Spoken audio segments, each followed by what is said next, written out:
San Esteban, templo ubicado entre las calles de Victoria, Padre Flores y Ocampo, es un ícono para la ciudad de Saltillo y su historia. Arturo Villarreal, arquitecto, nos platica un poco de historia de este edificio importante en nuestra ciudad.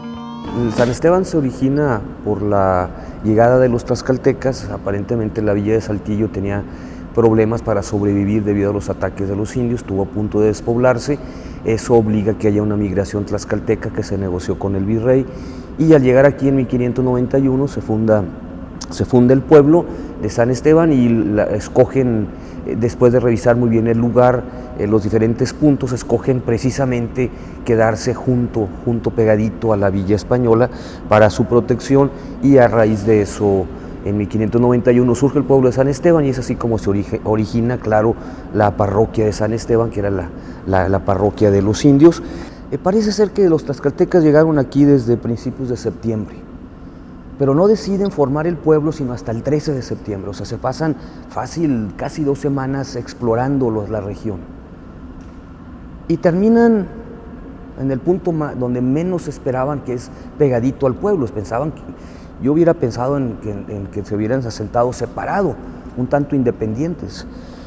No, se esperan hasta el día 13, que es justo la víspera del día 14, que es una de las 2 festividades sobre la Santa Cruz. Hay 2, el 3 de mayo y esta otra, que es el 14 de septiembre. Bueno, ellos lo levantan el día 13, el día previo, y luego en torno al templo establecen 4 puntos con Cristos crucificados. O sea, el Calvario hacia el norte, hacia el sur, donde ahora es la loma de Santa Anita, antes de ser de Santa Anita era la loma de la Cruz. Hacia el poniente tenemos el templo de Capilla de los Terceros con una crucifixión, y nos falta el punto del oriente, que casualmente queda Santo Cristo. O sea, catedral donde estuvo el Santo Cristo, que a fin de cuentas, a pesar de estar en un lugar de la villa criolla española, es un Cristo tlaxcalteca. Entonces, por alguna razón tenemos a San Esteban rodeado de 4 puntos con cruces, pero San Esteban tenía muchas imágenes pasionarias, muchas cruces, muchos Cristos crucificados. Entonces, esto parece ser intencional. Incluso la plaza de atrás, donde ahora está Vancomer, se le llamó por años la Plaza de la Cruz. O sea, hay una clara intención de marcar el territorio, la clara intención de tener hay un algo místico, mágico, que no logro entender todavía, una cruz telúrica, donde van a danzar, donde van a hacer sus ceremonias, sus ritos. Hay mucho la mentalidad tlaxcalteca que apenas estamos adivinando y que no logramos todavía verlo en toda su magnitud. De acuerdo a documentos, el templo no se ubicaba originalmente donde está hoy en día. El templo, aparentemente, hay indicios de que está construido no donde se señaló originalmente el sitio. En el acta de fundación que se dispone de San Esteban de la Nueva Tlaxcala es una copia manuscrita, es una transcripción de finales del siglo XVIII que hace un español o un criollo del lado de Saltillo. No es una transcripción, no es el documento original. Y claramente al principio dice que hay una nota al principio donde claramente dice que el templo no está ubicado donde originalmente se señaló como sitio. Parece ser que se señala como sitio un punto un poco más alejado hacia el poniente de lo que está ahora, probablemente, me imagino yo, cercano hacia la calle de Jicotencat, porque Jicotencat era la calle real del pueblo. Entonces, ¿por qué se reubica ahora pegadito a la calle de Allende, que está a una cuadra y media de distancia de Catedral? Probablemente porque el lugar donde está ahora haya sido un terreno consagrado, que haya sido ahí el lugar donde Fray Lorenzo de Gavira tenía alguna capillita o algo desde antes de que llegaran los tlaxcaltecas. Eso puede haber sido la razón. Como el nombre lo dice, el santo al que se venera en este templo es San Esteban, el primer mártir cristiano. Y se llamó San Esteban porque una buena parte de los tlaxcaltecas que llegan aquí a Saltillo provienen de Tizatlán, que es uno de los pueblos o repúblicas de los barrios que componía Tlaxcala, allá en el sur, y su patrono es San Esteban. Aparentemente hay una historia de un niño que que es cristianizado cuando llegaron los primeros evangelizadores, es cristianizado y el niño comienza a destruir ídolos, etcétera. El padre se enoja mucho y termina asesinándolo. Entonces parece ser que esa es la primera mártir, digámoslo así, de la iglesia indígena, el cristianismo indígena, y entonces es la asociación con San Esteban, que es el protomártir del cristianismo. Entonces por eso San Esteban Tizatlán, es por eso que también se repite el nombre aquí en el pueblo de San Esteban de la Nueva Tlaxcala junto al Saltillo. Es la razón por tener ese santo como advocación, como protector. Mucho se dice del templo de San Esteban, que es el más antiguo de la ciudad. ¿Qué tiene esto de cierto? Sí, entonces estamos hablando de un templo pequeño, bueno, no creo que tan pequeño, había cuando menos 80 familias que originalmente en ese sitio, y también mucho se ha dicho que es el templo más antiguo. Es un templo muy antiguo, sí, pero no es el primero que hay en Saltillo. Todo indica que el templo original fue demolido en el primer tercio del siglo XVIII, no sé, 1734, 37, por ahí. El sacerdote certifica que demolieron el templo original para levantar el que está ahora de tantas varas de largo y tanto de ancho, con tantas vigas, etc. Entonces el templo que tenemos ahora es claramente del siglo XVIII, no es el templo original. Don Vito Alessio Robles nos dice que ahora tiene un crucero, es un crucero, tiene una planta en forma de cruz. Sin embargo, la capilla lateral que está hacia el lado del al oriente, todo indica que esa capilla es una capilla muy antigua. Ya la encontramos cuando menos en los planos de 1717 como capilla de San Antonio. O sea que no era un crucero propiamente, sino un templo, como está ahorita ubicado de norte a sur, con una capilla hacia el lado oriente. Don Vito Alessio Robles dice que él vio a principios del siglo XX que esta capilla, antes de que fuera crucero propiamente, que esta capilla lateral estaba cubierta con una bóveda de adobe, lo que lo hace muy curioso y único en nuestra región, una bóveda de adobe.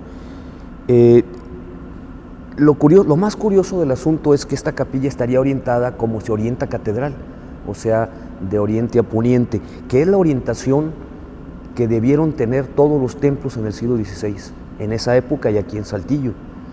Si eso es así, probablemente esa capilla haya sido una capilla muy antigua, tal vez haya sido la capilla original, la capilla primitiva, cosa que hay que averiguar más a fondo.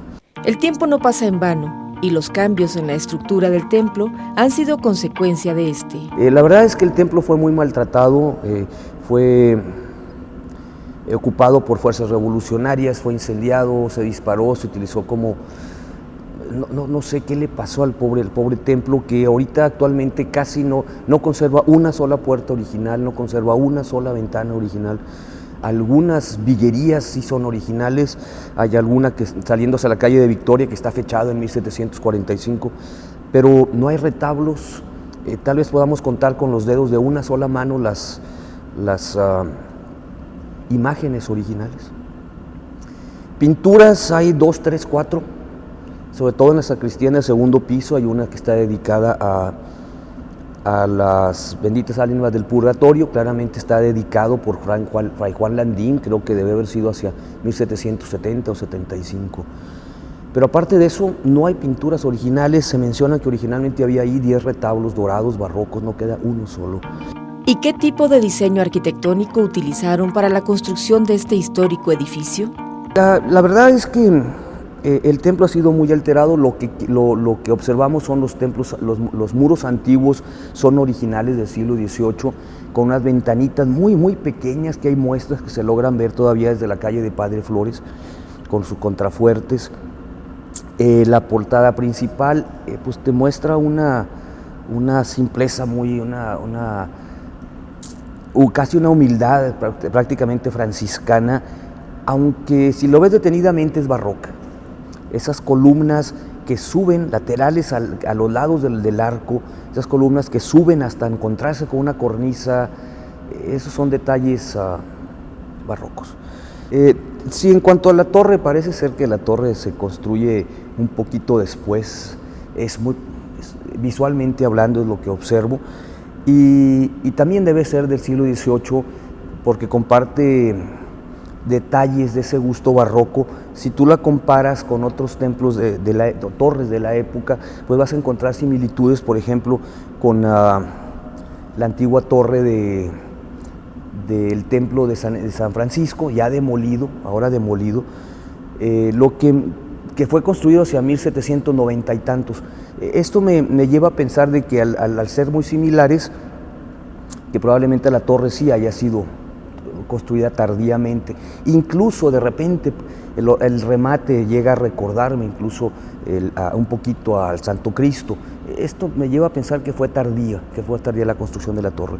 El arquitecto nos platica un poco más sobre las construcciones que años atrás había alrededor de este templo.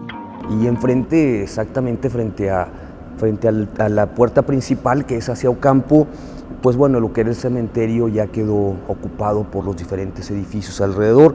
Tenía un cementerio más o menos amplio, y luego hacia el lado del poniente, donde ahora están las tiendas, hacia el lado del poniente, hacia las tiendas, allí estaba el convento muy pequeño y la capilla de los terciarios, una capilla que pues, para albergar 600 miembros. Todo esto fue destruido, fue demolido, y en el templo, claro, todavía abajo de los pisos hay entierros. No todo el cementerio fue destruido todo el cementerio, pero abajo del piso actual debe estar ahí los entierros. De repente, cuando hay obra, la última vez se cambiaron pisos, por ejemplo, se encontraron restos de retablos quemados, restos de huesos, etcétera, pues porque era la tradición. La historia se puede interpretar de muchas maneras. En San Esteban existen libros que narran parte de esta. Otra cosa que sí se conserva es una parte de los archivos, de los libros de defunciones, de matrimonios, y los libros de las cofradías se conservan en una buena parte. La verdad es que fue un templo que fue muy saqueado. Mucha gente, cuando se une Saltillo con San Esteban, había una gran discriminación, un gran racismo hacia los indios, de tal manera que nadie quería, todavía a principios del siglo XX, nadie de los criollos del lado español, del lado de Saltillo propiamente, quería ir a misa, porque era el templo de los indios. Y entonces, bueno, fue tan maltratado que todavía en los 30, si no me equivoco, la CNOP o alguien pidió permiso pues, para hacer sus reuniones en ese templo, pensando que el templo estaba abandonado. La verdad es que había sido muy maltratado, y luego después, bueno, vino el cambio de la bóveda, le quitaron la viguería original, le pusieron bóveda de concreto. Fue, digamos, un renacimiento del templo, pero significó también una modificación muy drástica, bueno, otra más de las modificaciones. Y entonces San Esteban pues fue perdiendo mucho de lo que tenía de original. Y luego en el templo, cuando se le pone la bóveda nueva, se le cambió el altar principal hacia el lado de Ocampo y se abrieron las puertas como si fueran la puerta principal hacia el lado de Victoria. Pero luego se regresa a su punto original. Bueno, cuando se abren estas puertas en la calle de Victoria, supongo yo que fue en ese momento, o tal vez un poquito después, cuando se regresa el altar nuevamente hacia Victoria, se excava para abrir un sótano. Y todavía está ahí, abajo la sacristía, y luego arriba de la sacristía ese segundo piso que te digo, donde está el cuadro de Juan Landín, que vale la pena visitar. En alguna ocasión fui a platicar, a ver esta pintura, y me tocó platicar con la señora que hace la limpieza, y me comentaba que era una sensación muy extraña estar en el sótano cuando llovía, porque se escuchaba el rugir del agua. Entonces es muy curioso que no es el primer templo que escucho de que está construido sobre un manto freático, o sea que escuchas el rugir del agua abajo. Esta misma historia lo escuché en Landín, no, miento, en la Ibernia, donde me dicen que estando encerrado en el templo, en temporada de lluvias o despuesito de acabar de llover, se escucha ese rugir de ese manto freático justo abajo del templo. Es una cosa curiosa. La iglesia cuenta con un sinfín de imágenes religiosas. La principal, que es la de San Esteban, nos cuentan no es la original con la que contaba el templo. Desgraciadamente la imagen original de San Esteban, bueno, esta imagen es una imagen nueva. Por ahí hace varios años salió una nota periodística de que la imagen original en madera estofada, claramente barroca, fue puesta en manos de alguna familia para protegerlo durante estas guerras revolucionarias y demás, y parece ser que nunca se recupera y quedó en manos de particulares y lo andaban ofreciendo en venta. Ojalá que algún día se pueda rescatar la imagen original, que debe estar por ahí, y se establezca algún tipo de museo de arte religioso. Hay un par de pinturas muy lindas que hay que rescatar, incluso alguna imagen que no solamente pueda servir de culto, sino también pues como ejemplo como una gran obra de arte, y de las pocas que quedan en el templo. Y yo les recomiendo, bueno, a los investigadores que revisen muy bien estos libros antiguos que se conservan desde 1660 y tantos. Hay libros de esa época que creo que están en proceso de ser digitalizados, pues para ponerlos en manos de los investigadores. Pero es un templo bellísimo, es un templo con mucha historia, y bueno, es un ejemplo de lo maltratado que fue la historia de los tlaxcaltecas. Aparentemente se fusionaron el pueblo tlaxcalteca con Saltillo, pues para hacer el Saltillo actual de hoy, pero la verdad es que la parte tlaxcalteca fue muy maltratada y ya nadie habla náhuatl, por ejemplo, ya nadie se reconoce a sí mismo como descendientes de tlaxcaltecas, de indios. En los ires y venires de los documentos, de los archivos, se perdieron todos los libros de actas de cabildo, todos los libros oficiales del lado tlaxcalteca, no queda uno solo. En náhuatl hay algún que otro testamento aquí y allá en el archivo municipal, pero los libros oficiales, ni uno. Entonces sí, este San Esteban es una muestra de todo este maltrato hacia el lado de los indígenas, y es un templo que debemos de visitar, y además un templo con mucha historia.